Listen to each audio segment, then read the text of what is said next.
Today I'm here with Frannerd from the internet. Yeah. Illustrator extraordinaire. Oh, thank you. Thank you, honey. I think that's a proper introduction. Yeah. Also, I didn't have to teach her how to say hoi. She knew. I knew all along. This is very weird, by the way, because people don't know this, but I have been watching your channel for about a decade now. No, like from the beginning. Not from the beginning, but I remember when I was working on my book, which is in Spanish. Don't worry, it's okay. But when I was working on this book, while I was inking the whole thing, I was watching my whole channel. Yeah, I watched you from the beginning. Your hair was really long. You didn't tell me this until we were friends for quite a while. Yeah, this being here right now, it's quite cool. It's quite an experience. Also, Fran's first collab video. Yeah, I feel fine.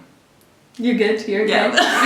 Today we're gonna talk to you guys about some graphic novels. Novels. Yeah, I'm ready. We both have two. Do you want to do a quick I'm gonna start with one that Fran owns but hasn't read yet. Yes. Fun Home. I actually read this quite a while ago and I totally forgot to talk about it. This I've wanted to read for forever. So Fun Home by Alison Bechdel, who is also the same person who came up with the Bechdel test. Oh, really? Yes. I'm sure you guys know about the Bechdel test, but it is the one where there must be a moment in a film where two women are talking to each other, not about men, basically. That test changed me completely. Now I see films and comics and books and everything with a different perspective. And this is what it's about. Partially based on her own life. This is the story of Alison and her family. She doesn't have a very lovely childhood. Oh no! So her dad is obsessed with restoring the family's like Victorian home, and her mom is like quite strict as well. It's been a while since I read it. It is about Alison discovering that she's a lesbian, and also as she grows older finding out what was behind sort of her parents' unhappy marriage. It really explores like parent and kid dynamics. Yeah.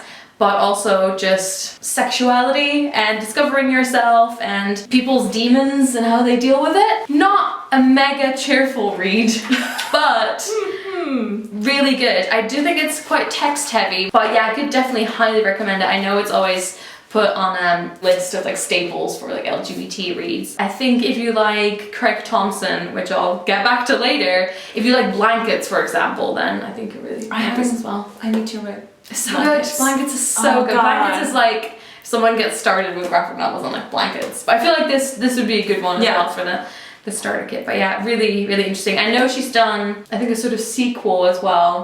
So I'm gonna pick that up, but I wanted to wait until I let this one sink in for a bit and not go straight into it. I feel it's tricky with graphic novels because there's a lot of people that don't go into the graphic novels waters because you don't know where to start. Because with books and novels, you go for the classics and then you sort of like manage what you like or what you sort of like are into. But with graphic novels, it's trickier. You have to relearn how to read. You have to relearn what you like. So with graphic novels, what I did, I just went for like things that were popular or stuff that I just saw and I would just read it and I'm like, no, I don't like this.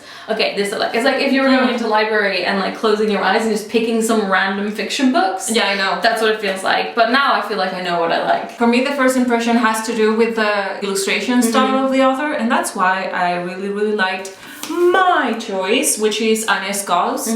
Ghost. Yeah. And this is by Vera Brosgol. Vera Brosgol is one of my favorite illustrators ever, and I love her style. I think she's from the US, and she's working right now at Leica, which is the studio that made Coraline. She's in charge of the storyboards and stuff like that, and she's amazing. I'm not sure if this is the only graphic novel that she has done. The reviews are amazing. This is basically the story of Anya, obviously. The story starts with her falling into this huge hole in the ground, and she discovers something amazing, probably something to do with the ghost. I think the most amazing thing that I loved about the story, besides the illustration style, is the twist near the end. My next one is Craig Thompson. Now I read this on the 2-hour train here. I read the whole thing. So this is Space Dumplins by Craig Thompson. Craig Thompson, really well established. Usually does all of his stuff in black and white, but this one is in full color, and so it also says color is actually done by Dave Stewart. Now this sort of had all the ingredients. Like before I read it, I was like, there's space, there's like cool creatures, girl is the main character. First of all, this is gorgeous. I think a good graphic novel, story and visually wise, it should just be an interesting thing every page. Yeah. Every page you're like, this is good, this is good. There's not that much filler. So I feel like sometimes I read graphic novels where I'm like, this is good, and then there's like lots of filler. Yeah. This is just freaking adventure. Let me show you some pages. This is an interesting one. This is a story of Violet, and she lives in outer space with her parents. Her dad is like a space lumberjack and her mom is a clothing designer. But you can tell that they're not very well off as a family and they have some financial issues and their parents fight a lot. There's these whales in space that have like green whale diarrhea that floats through space and is basically like a natural disaster. When that hits, everything starts going wrong and she gets split up and she has these like two friends that she tries to go find her dad with. Oh my god. It is gorgeous, and it also interestingly tackles lots of contemporary issues like immigration and poverty. I was thinking I was gonna be like, yeah, this is gonna be fun, and then I read it and I was like, oh, I don't know why I was surprised because it's Craig Thompson and everything he does is amazing. Yeah, it's amazing. I love that space is really into right now. I know. I love whenever that started happening, I was like, yes. Space! Okay, so my last book is This One Summer. I really want to read that. I'm gonna borrow it. By Jillian Tamaki and Mariko Tamaki. They're cousins. Jillian is the one writing and Mariko is the one doing the illustrations. And I don't know if you can see, guys, but the illustrations are gorgeous. They're amazing, and I don't know if people know this, but I am an illustrator. Most of the things that I look forward into, for example, in graphic novels or comics, are the illustration and the illustration style, and I'm a very visual person, obviously. For example, when Sana shows me the graphic novels that she's into, or I go to the Gosh comic book store in London. Highly recommended.